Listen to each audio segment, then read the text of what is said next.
ازيكم حبايب عاملين ايه؟ يا رب تكونوا بخير. اللهم صل وسلم وبارك على سيدنا محمد. ان شاء الله هنعمل معاكم النهارده في الوصفه حلو وحادق. هنعمل معاكم الفاصوليا الخضراء.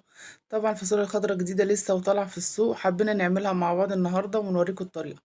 هننزل كده في حله على النار، دي السمنه اللي احنا يا جماعه عملناها مع بعض بوش اللبن والزيت. بصوا جميله ازاي، هي طبعا في التلاجة مجمداها. خدت منها معلقه، ونزلنا كده ببصلايه متقطعه مكعبات صغيره على النار. طبعا بنحط المادة الدهنية اللي احنا عاوزينها بقى، يعني سمنة على زيت او سمنة بس او زيت بس اللي يريحكم. طبعا انا هزود شوية زيت برضو صغيرين كده. ماشي يا حبايبي. انا اولا ما بسبكش الخضار يا جماعة، انا بعمله ايه، بشوحه كله مع البصلاية، بس بدبل البصلاية بس شوية، مش بحمرها، خليها تدبل بسيط خالص. وبعد كده شوية صغيرين وبقوم منزلة الخضار عليها. واظن انا وريتكم قبل كده في البسلة وفي الكوسة. الفاصوليا بعملها بنفس الطريقة برضو هتشوفوها. بصوا يا دوب بس البصلاية هتدبل معانا زي ما انتم شايفين كده. انا طبعا معايا كيلو فاصوليا غسلاه وبعد كده قمعته ونضفته وجهزته. ماشي. البصلاية بصوا يعني زي ما هي يعتبر. اهو فاصوليا معانا اهي. هننزل بقى بكيلو الفاصوليا ده على البصلاية اللي احنا عملناها، وبحط لها ملح وفلفل اسمر بس، او مكعبات مرق الدجاج وفلفل اسمر. انا بستخدم مكعبات مرق الدجاج. نزلت بمكعبين مرقة دجاج ومعلقة فلفل اسمر. ما بحطش اي بهارات تانية يا جماعة، لان الخضار مش محتاج بهارات كتير عشان طعمه ما يبص. انما اي وصفات تانية بتحتاج بقى ايه توابل تانية وحاجات تانية، انما الخضار بالذات ملح وفلفل اسمر او مكعبين مرقة دجاج وفلفل اسمر على حسب رغبتكم انتوا. فانتوا ممكن تحطوا ملح وفلفل اسمر. انا حاطة مكعبين مرقة دجاج اللي انا بستعملها مع معلقة فلفل اسمر صغيرة.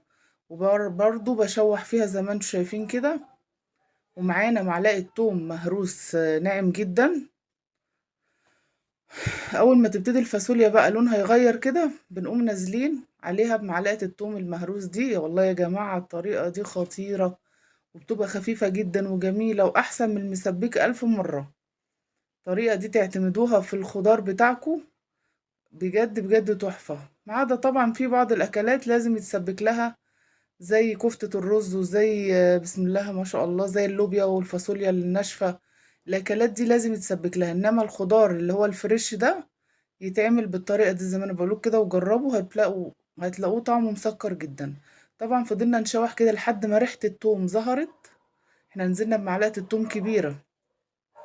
ريحة التوم ظهرت، نزلنا بالطماطم زي ما انتم شايفين كده، حطينا يجي نص كيلو طماطم. ماشي يا جماعة. طبعا هنغطيها بقى لحد ما تتسبك وتغلو وتدي كده مع الفاصوليا حاجات بسيطة. وبعد كده هننزل بالشوربة بتاعتنا. احنا مش هننزل بالشوربة دلوقتي خالص. بصوا كده كانت ايه، كانت اتسبكت حاجات بسيطة. نزلنا ايه معانا بطبق شوربة كده. وعلى حسب ما انتوا بتحبوا بقى ربكم، بتحبوا الخضار تقيل، بتحبوه خفيف، على حسب الرغبة اللي انتوا عاوزينها ونظريكم في الشوربة اللي بتزودوها. وبنظبط الحدق بتاعها ونسيبها بقى ايه تستوي، نهدي النار.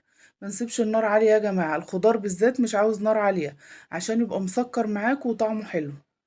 كده كانت خلاص دخلت معانا في سوا. بصوا شكلها رائع ازاي، اللهم بارك، تحفة.